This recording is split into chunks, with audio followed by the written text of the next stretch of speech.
Okay, this is 15 Pickens. It's a 1974 home. Has cypress wood siding and brick. And this is a neighborhood. This is a beautiful neighborhood. Very quiet and peaceful, very mature, landscaping, nice trees. Looks like there's a vacant lot next door.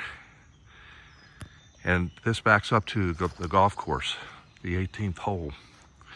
There's a one-car garage that is currently used for storage. The garage door needs a little bit of work. It does have wood, so it will need some little painting ideas, just some maintenance.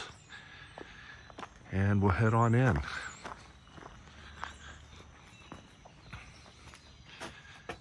Here's your front entryway.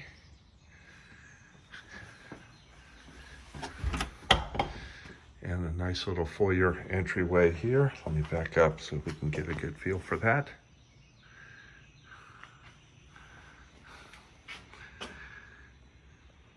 You can see into the living room. Over to the left is the kitchen area. Again, it was built in the 70s, a little more compartmentalized, but this one has a few things that are kind of open. Coat closet here. The doors are missing. And I think we'll head over to the kitchen first.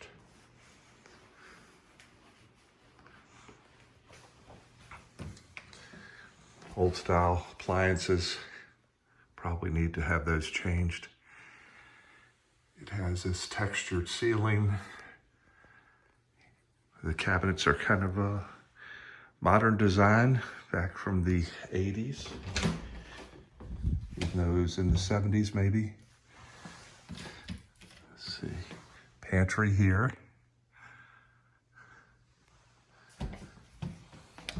Across from that is more storage and more pantry space.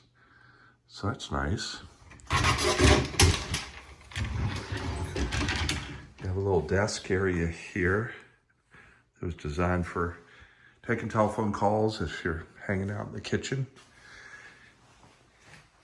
Garbage disposal in the sink, single sink bowl, not too big, but it has a nice view out the front, nature view, and you have a nice window with a nice view on the side as well. And then there's a door that leads to the dining room and to the side porch. And this is a real long, kind of open concept. I don't know if they made that happen, or I think that's probably the way it was designed, which was slightly ahead of itself at the beginning of giving more open concept of living room to dining room area. The kitchen still closed off, and that changed about that time period where people wanted to have the kitchen in the family room area because everybody at parties would stay in the kitchen. This has blinds that come down all the way around. Nice sunroom. It does have recessed can lights in the ceiling, vaulted ceiling, and a doorway which just leads out to a little brick pad. Okay, that's nice. It does have a brick threshold there.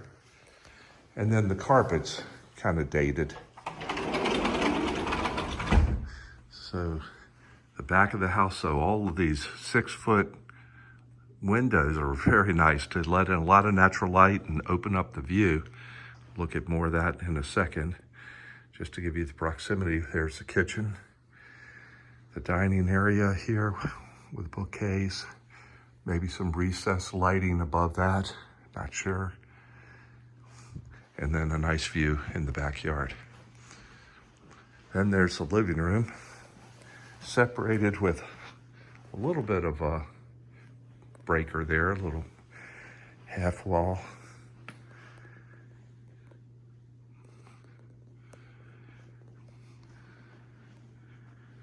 The ceilings look like they're probably 9 feet. And in the back, there's a shed that's tarped, and it has I don't know exactly what that is. Maybe storage shed, but it's kind of like right in the middle of the view. And you can see the golf course maybe in the background there. I did see a golf cart when I first drove up, going along the golf path. Okay, back over here where the formal living room is, to the dining area.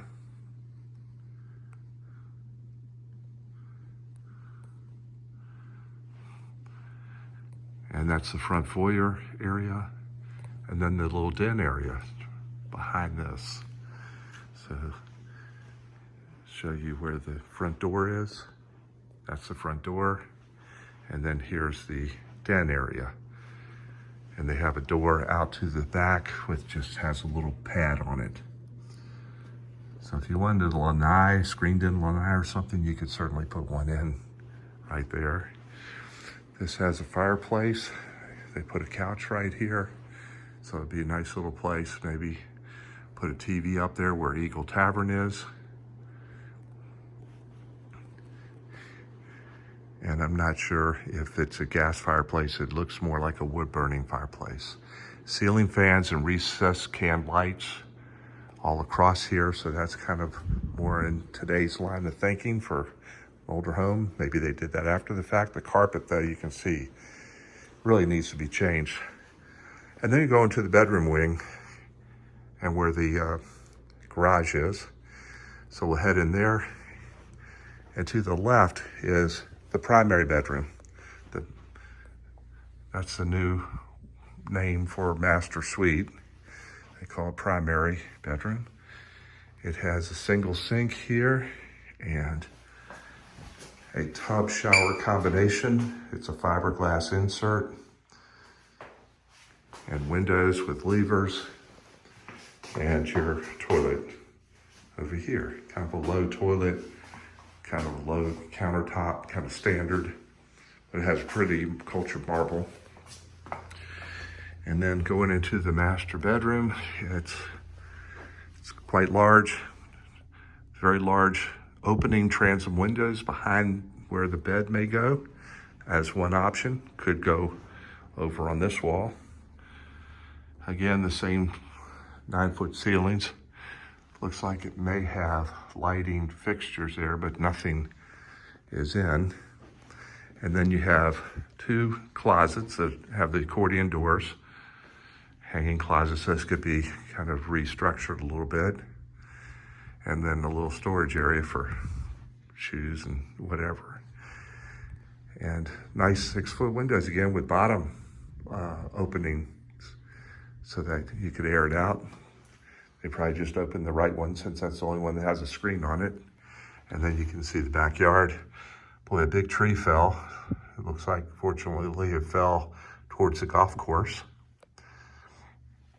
There are some big trees here. And this looks like azaleas right out here. So that will be real pretty when that's blooming, which it's already past the season. That usually happens in March around here for 3 weeks. And it's gorgeous.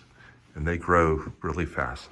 That's the master bedroom. We'll head back down the hallway and notice the pull down to the attic and the return. So that's probably just to get to the air handler. Again, this is back over to the right immediately when you come out of the master. To the right is the den, leading to the kitchen on the other side of the home. And they put new flooring in the utility room, which is not really the utility room. It's the guest bathroom. So it has a vanity sink, cabinets, toilet, and then just a pretty small standard fiberglass insert shower with the transom light and the window that opens. Looks like both of them open. And a very basic mirror. It looks like a medicine box mirror. This looks like it's the only bathroom being used currently. So someone's just kind of camping out here, maybe a family member or whatever. And to the right is a small room. Be great for an office, or it could be a guest bedroom, but very small. And it has this wall here with the breaker box is in here. So I don't know what that might have been in the past, but they've kind of redone it. And it looks like this would be a great little office. Great little craft room, has a natural light, looking out on the front. And then over to the left is your guest bedroom. So this is really the standard guest bedroom here. And I think someone is staying in this room. And it has I really like these windows. They've got really nice casements around them. It's got a really nice feel to it. I'm not going to check if they all work, but that one's got a screen up top, so you can open that to get some fresh air. You've got a standard closet with, you've got one little knob missing over here. It's accordion type of doors. Yeah, this is where they're staying. Who's ever living here right now? The owner, I guess, selling the home. And then when we come out of this guest bedroom, you've got transom lights that are quite big, again, with the same type of windows overlooking the front of the house. Surprisingly, I didn't expect as much natural light as there is. Of course, it's a perfectly sunny day, but most of the days here are very sunny, probably 300 a year, where it's sunny at least half the day or more. Here is the garage. Okay, you can see they've socked everything in here, and that's not a problem. It's wide. You can fit a car in here, and you still have plenty of room on the sides to store things. So this is your standard one-car garage door, and then there's probably at least 2 feet on each side. So not bad. Depth is pretty good. You could put a big truck in here. If you got rid of that fridge in the back, it would fit all the way in, and you'd still have storage on each side. But this is probably where you'd want to store everything. And I'd recommend probably in the back over there where the transom window is, put in a air conditioning unit. You know, if you're going to store a lot of stuff, you want to keep it conditioned, like a Mitsubishi unit. So coming in from the garage as a way to get to the kitchen, if you're bringing in your groceries, more than likely you just park in the front door and walk right in, and there's where you'd come in. But if you were to park in the garage and come through, you just have to walk across the house over here. You've got a big Formica top, countertop. So that's kind of basic. But the floors look good. I mean, they've been got a few marks and stuff. It's built on a slab. 20-foot elevation is the lowest point on here, so you don't have to worry about flood insurance. And it's really got a nice natural view, and it's big acreage. And there's an HOA of $85 a year, and that's optional. So I'd pitch in the 85 and just be a good neighbor for a while. And there you go. I think this is a winner of a house.